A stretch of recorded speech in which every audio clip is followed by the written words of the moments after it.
Hi everyone, আজকের এই ভিডিওতে আলোচনা করব HTML ইনপুট ট্যাগ সম্পর্কে। কিন্তু আমরা আজকের এই ভিডিওতে বিশেষ করে button, choice input types, file input types, hidden input types এবং কালার ইনপুট টাইপস নিয়ে আলোচনা করব।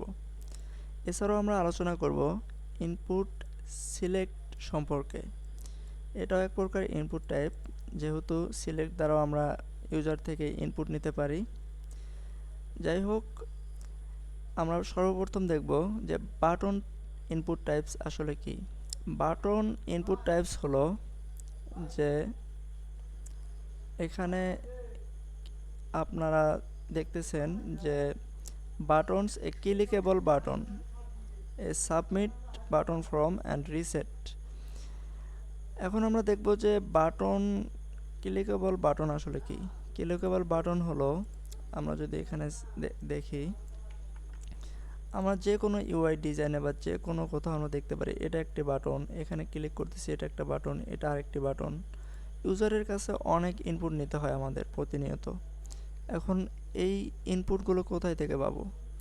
আমরা এই বাটন নামে একটা ট্যাগ রয়েছে সেটা ব্যবহার করতে পারি। এখন এখানে যদি আমি বলি যে ক্লিক মি, তাহলে এটা একটা বাটন হয়ে যাবে। যাই হোক, আমরা যদি এটার আউটপুট দেখি, এখানে আমরা দেখতেছি একটা বাটন তৈরি হয়ে গিয়েছে, এখানে দেখতেছি ক্লিক মি, একবারে সিম্পল। এবং আমরা আরেকভাবে বাটন তৈরি করতে পারি, সেটা হলো ইনপুট ট্যাগ দিয়ে আমরা এটার টাইপটাকে বাটন করে দেব এবং এটার যদি আমরা আউটপুট দেখি, এটা আমরা বাটন দেখতে পারতেছি, কিন্তু এটার ভিতরে যে টেক্সটটা রয়েছে, ফর এক্সাম্পল ক্লিক মি, এখানে যেমন শেয়ার রয়েছে, আমি যদি এখানে একটা শেয়ার নামে একটা বাটন তৈরি করতে চাই, তাহলে আমাদেরকে এখানে আর একটি অ্যাট্রিবিউট যুক্ত করতে হবে, যেটার নাম হলো ভ্যালু। আমি যদি ভ্যালুর এই জায়গায় যদি দেই যে শেয়ার, যদি এরকম আমরা যদি একটা টেক্সট যুক্ত করি ভ্যালু হিসাবে, তাহলে আমরা দেখতে পারবো যে এখানে একটা বাটন তৈরি হয়ে গেছে এবং সেম, এটার মধ্যে কোনো পার্থক্য নেই। যাই হোক, এভাবে আমরা একটি বাটন তৈরি করতে পারি। আমরা দুইভাবে বাটন তৈরি করতে পারি, একটি হলো বাটন ট্যাগ দ্বারা সরাসরি এবং আরেকটি হলো ইনপুট টাইপ বাটন এবং ভ্যালু শেয়ার, এইভাবে। এখন আমরা দেখব যে ইনপুট টাইপ সাবমিট আসলে কি। সাবমিট এটাও এক প্রকার বাটন। এই বাটনের মধ্যে তেমন একটা পার্থক্য নেই, কিন্তু সাবমিট বাটন এটা ফর্ম ট্যাগের ভিতরে কাজ করবে শুধু। এটা কীরকম? আমরা যদি একটা ফর্ম নামের ট্যাগ নেই, এবং অ্যাকশনের ভিতরে for example index dot HTML, আমরা যেটাই দেই না কেন, এখানে যদি আমরা একটা ইনপুট নেই, for example input tax, place হোল্ডারের জায়গায় আমি দিলাম দিস ফার্স্ট নেম, আমি এটাকে লগ ইন ফর্ম বানাইতে পারি, এই কারণে আমরা এখানে দেই ইউজার নেম। এবং আরেকটি ইনপুট ট্যাগ নিতে পারি, যেটার মধ্যে আমরা ইউজারের কাছে পাসওয়ার্ড নিতে পারি, এবং প্লেস হোল্ডার হিসাবে আমরা লিখতে পারি এন্টার ইওর পাসওয়ার্ড। এটার আউটপুট আমরা সিম্পল একটি আউটপুট দেখতে পারবো এরকম। যাই হোক, আমরা এই বাটনটাকে ডিসেবল করতেছি। এখন আমরা এরকম একটা আউটপুট দেখতে পারতেছি, ইউজার নেম এবং পাসওয়ার্ড। এবং এখানে আমরা দেখব যে ইনপুট টাইপ সাবমিটের কাজ কি। সাবমিট এক প্রকার বাটন। আমরা যদি ইনপুট সাবমিট লিখি, এটা একটা ইনপুট টাইপ সাবমিট এবং এটার ভ্যালু মানে বাটনটার নাম কি হবে। আমি যদি বলি যে লগ ইন, তাহলে আমাদের এখানে একটা বাটন তৈরি হয়ে গিয়েছে, এখানে এটার নাম হচ্ছে লগ ইন, কিন্তু এটা ইনপুট টাইপ সাবমিট, এটা ইনপুট টাইপ বাটন নয়।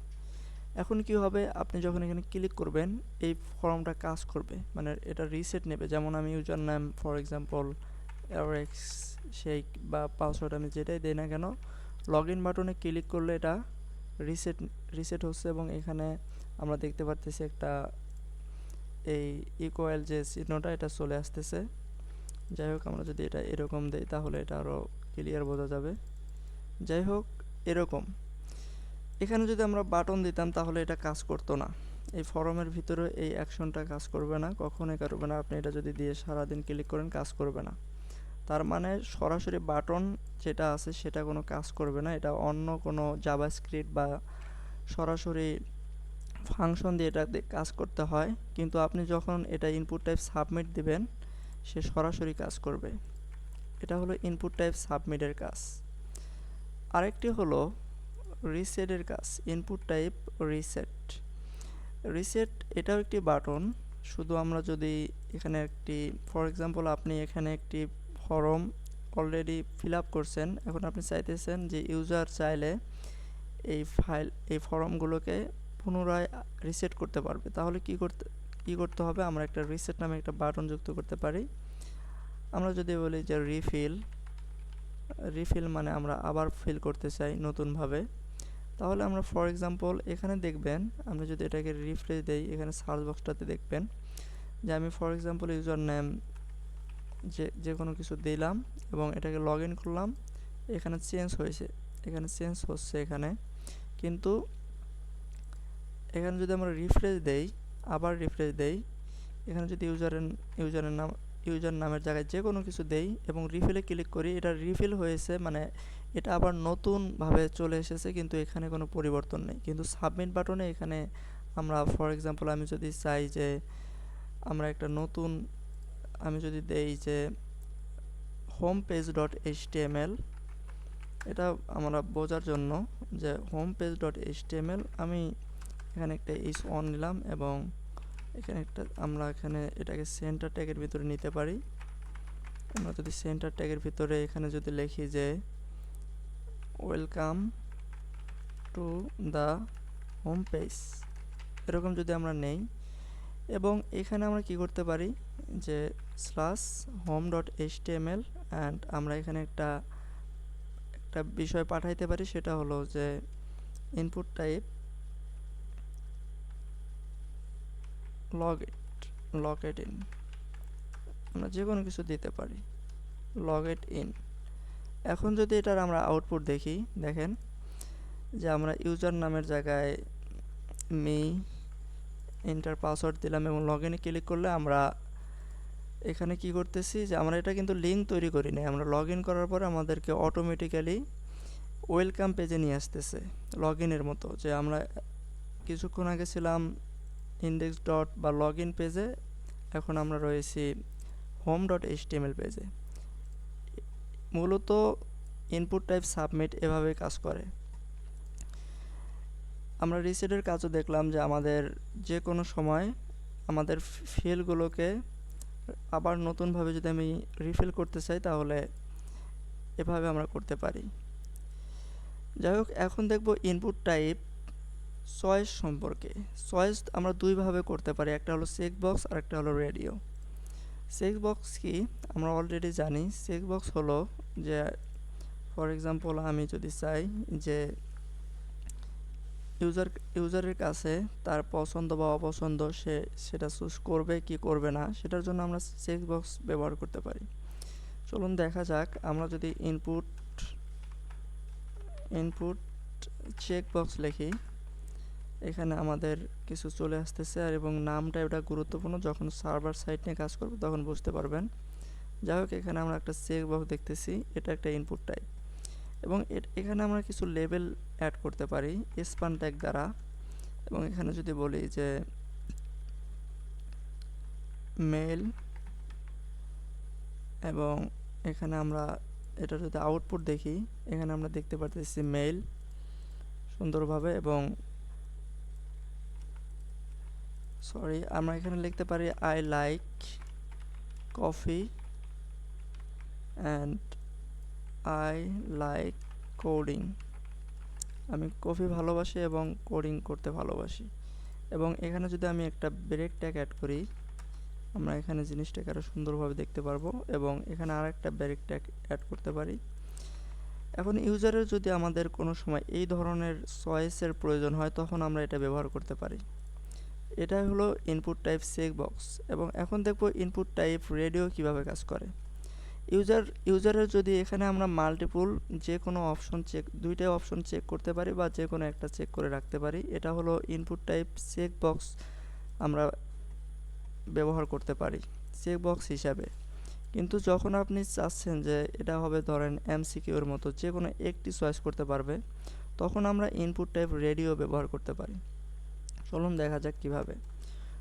ইনপুট টাইপ রেডিওর জন্য জাস্ট ইনপুট এবং রেডিও, এবং এটা খুবই গুরুত্বপূর্ণ। আমরা যদি এখন ইনপুট টাইপ রেডিও দেই এবং এখানে আমরা দেখতে পারবো একবারে সিম্পল একটা আউটপুট দেখতে পারতেছি। এখন আমি যদি এখানে একটা স্পান যুক্ত করি এবং এখানে যদি আমরা একটা স্পান যুক্ত করি, এভাবে আমরা এটা একই লাইনে যুক্ত করব যাতে আরেকজন খুবই সহজে বুঝতে পারে। এখন আমি এখানে দিতে পারি আমার জেন্ডার কি, আমি দিলাম মেল এবং আরেকটি হলো ফিমেল, আরেকটা হলো ফিমেল। এভাবে যদি আমরা দেই তাহলে দেখতেছি যে আমরা মেল এবং ফিমেল দেখতেছি, কিন্তু এটা দুটোই ক্লিক হচ্ছে, কিন্তু আমরা এটা চাচ্ছি না, এটা আমরা যে কোনো একটি হবে। এই কারণে যেটা করতে হবে, আমাদের এই নাম এবং এই নাম এক রাখতে হবে। আমরা এটার জন্য জেন্ডার বা যে কোনো কিছু দিতে পারি এবং এটাকে আমরা গ্রুপিং করতে পারি যে জেন্ডার যে কোনো একটা হবে। এখন কি হবে, যে কোনো একটা সিলেক্ট হবে।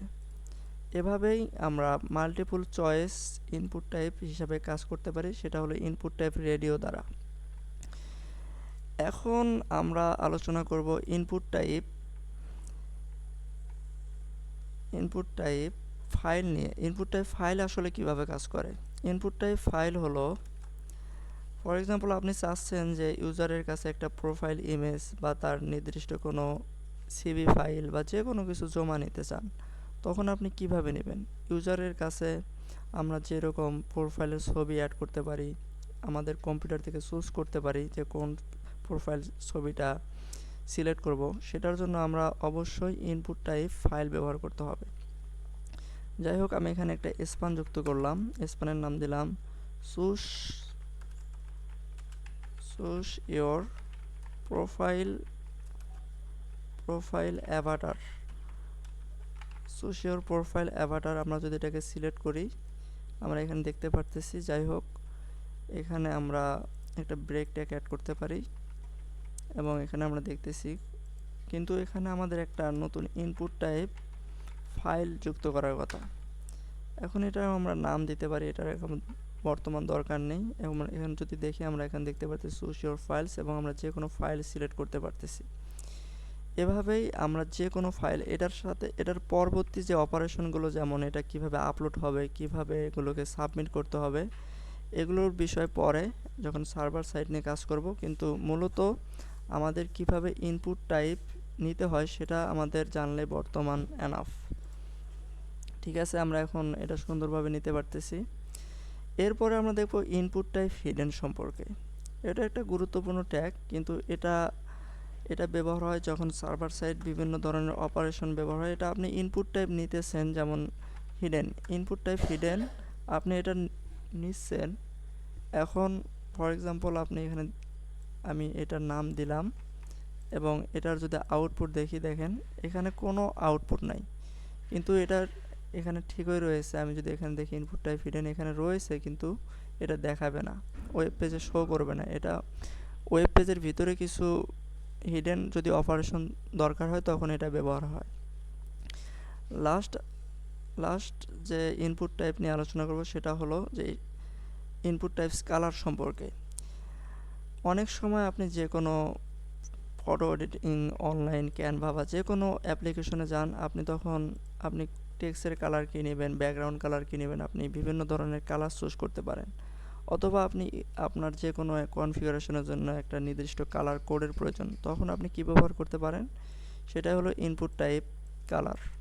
ইনপুট টাইপ কালার কীরকম, আমরা যদি লিখি যে এখানে একটা স্পান নেই এবং চুজ ইয়োর ফেভারিট ব্যাকগ্রাউন্ড, আমরা যদি এরকম দেই তাহলে আমরা এখানে দেখতে পারবো। এবং এখানে যদি আমি ব্রেক ট্যাগ অ্যাড করি, তাহলে এখানে আমরা দেখতে পারবো যে এখানে আমরা আউটপুট দেখতে পারতেছি। এখন আমরা যদি এখানে ইনপুট টাইপ কালার অ্যাড করি, তাহলে এখানে আমরা একটা কালার পিকার এবং কালার চুজ করার অপশন দেখতে পারতেছি। এটাই ছিল ইনপুট টাইপ কালারসের ব্যবহার। এটা আমরা ব্রেক ট্যাগ দিয়ে এটাকে আমরা নিচে নিয়ে আসতে পারি এবং এখানে আরেকটি ব্রেক ট্যাগ দিয়ে এখানে আমরা সুন্দরভাবে জিনিসটাকে স্ট্রাকচার করতে পারি। যাই হোক, এটাই ছিল ইনপুট টাইপ কালারস। আমরা অবশেষে দেখব ইনপুট টাইপ সিলেক্ট সম্পর্কে। এটা সরাসরি ইনপুট ট্যাগ নয়, এটা সিলেক্ট ট্যাগ এবং অপশন ট্যাগ দুটো ট্যাগ দিয়ে এটা আমরা তৈরি করতে পারি। এখানে আপনি যে কোনো একটা সিলেক্ট করতে পারেন। এখানে একটা রিয়েল টাইম এক্সাম্পল হতে পারে। ফর এক্সাম্পল, আপনি যে কোনো ই কমার্স ওয়েবসাইটে একটি পণ্য ক্রয় করতেছেন, এখন পণ্যটা এখন শিপিংয়ে আছে নাকি এটা ডেলিভারি হচ্ছে নাকি এটা পৌঁছে নাই সেটা সিলেক্ট করতে চান, তখন আপনি ইনপুট টাইপ সিলেক্ট ব্যবহার করতে পারেন। সর্বপ্রথম আপনাকে একটা সিলেক্ট নামের ট্যাগ রয়েছে সেটা নিতে হবে এবং এখানে একটা নাম দিতে হবে। আপনি দিলাম যে কারেন্ট স্ট্যাটাস, আমি যে কোনো একটা নাম দিতে পারি স্ট্যাটাস, এবং এটার আইডি দিলেও হবে না দিলেও হবে। যাই হোক, আমরা এখন যদি আমাদের এখন সিলেক্ট, আমরা এখন কি করব, আমরা যদি এখন এটার আউটপুট দেখি, এখানে আমরা সিলেক্ট দেখতে পারতেছি এবং এখানে কোনো অপশন নাই। এখন আমরা যদি এখানে অপশন নামে একটা ট্যাগ রয়েছে, এটা যদি মানে আমরা এখানে অ্যাড করি, এখন আমরা যদি বলি যে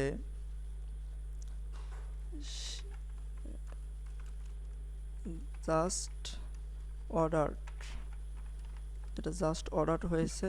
এখন আমরা যদি দেখি যেটা এইমাত্র অর্ডার হলো, এবং আরেকটা দিতে পারি যে এটা শিফট হয়েছে, ইতিমধ্যে এটা শিফট হয়েছে, এবং আরেকটা হলো রিস্ট, মানে এখন এটা পৌঁছেছে, আপনার যেখানে ডেলিভারি হবে সেখানে পৌঁছেছে মালটা, পণ্যটা। এবং এখানে আপনি যেটা যুক্ত করতে পারেন যে ডেলিভারেড, এটা মালটা ডেলিভার্ড হয়েছে কি না, এরকম আপনি কয়েকটা স্ট্যাটাস যুক্ত করলেন এবং এখানে আপনি এই বিষয়গুলো অ্যাড করতে পারতেছেন। ইউজার চুজ করলে এটা সে চুজ করতে পারবে যে বর্তমান পণ্যটির স্ট্যাটাস কি, সে পণ্যটি কোথায় আছে, শিফটে আছে না রিস্ট হয়েছে না ডেলিভারি হয়েছে। এভাবে আপনি এটাকে সিলেক্ট করতে পারেন। এখানে আমি একটা লেবেল অ্যাড করতে পারি, এখানে আমরা অর্ডার কারেন্ট স্ট্যাটাস, এভাবেই কিন্তু আমরা অ্যাড করতে পারি যে অর্ডার কারেন্ট স্ট্যাটাস, এবং এখানে আমরা শেষ করতে পারি কিছু ব্রেক টেক দিয়ে যাতে জিনিসটা একটু আলাদা আলাদা মনে হয়। এখানে একটি গুরুত্বপূর্ণ বিষয় রয়েছে, আপনি যদি চান যে এই রিস্টটা এটা প্রথমে থাকবে, রিপ্লেস দেওয়ার পরে এটা প্রথম থাকবে, তখন আপনাকে যেটা করতে হবে এই রিস্টটাকে আপনাকে ডিফল্ট করে দিতে হবে। এটাকে ডিফল্ট করার জন্য আপনাকে এটাকে ডিফল্ট করার জন্য যেটা করতে হবে, input type select default value. আমরা এখানে স্টক ওভারফ্লো ফলো করতে পারি সবসময় যে কোনো কিছু জানার জন্য। এখানে ভ্যালু 3 রয়েছে, এখানে 3 মানে হলো যে আপনার এখানে অনেক বিষয় রয়েছে, যেমন আমরা সিলেক্টেড, অপশন সিলেক্টেড এবং সিলেক্টেড দিতে পারি। আমাদের এখানে একটা যেটা বিষয় রয়েছে সেটা হলো সিলেক্টেড, এবং এখানে আমরা যদি বলতে পারি যে সিলেক্টেড, এখানে কি হবে আমরা দেখতে পারতেছি যে রিস্ট বর্তমান সিলেক্টেড করা আছে, সরি এটা ডিফল্ট হবে না, এটা আমরা সিলেক্টেড হিসাবে ব্যবহার করতে পারি। আপনি এখন এই সিলেক্টেডটা যে কোনো একটা দিতে হবে, আপনি ডেলিভারি সিলেক্ট করে দিলেন, এখন বর্তমানে এটা বাই ডিফল্ট সিলেক্টেড হবে। আপনি যদি যেটাকে সিলেক্ট করে দিবেন সেটা বাই ডিফল্ট সিলেক্ট হবে। এভাবে আমরা সিলেক্টেড করতে পারি। এটাই ছিল একটু এক্সট্রা একটা জানার বিষয়। এবং ভ্যালু, আপনাকে অবশ্যই এটার ভ্যালু দিতে হবে। এটা জাভাস্ক্রিপ্ট বা যখন সার্ভার সাইড কোনো প্রসেসিংয়ের প্রয়োজন হয় তখন আপনার এই ভ্যালুগুলো খুবই গুরুত্বপূর্ণ, এবং এগুলোর আইডি এবং নাম খুবই গুরুত্বপূর্ণ। এগুলো আমরা সামনে জানার চেষ্টা করব। So thank for watching this session.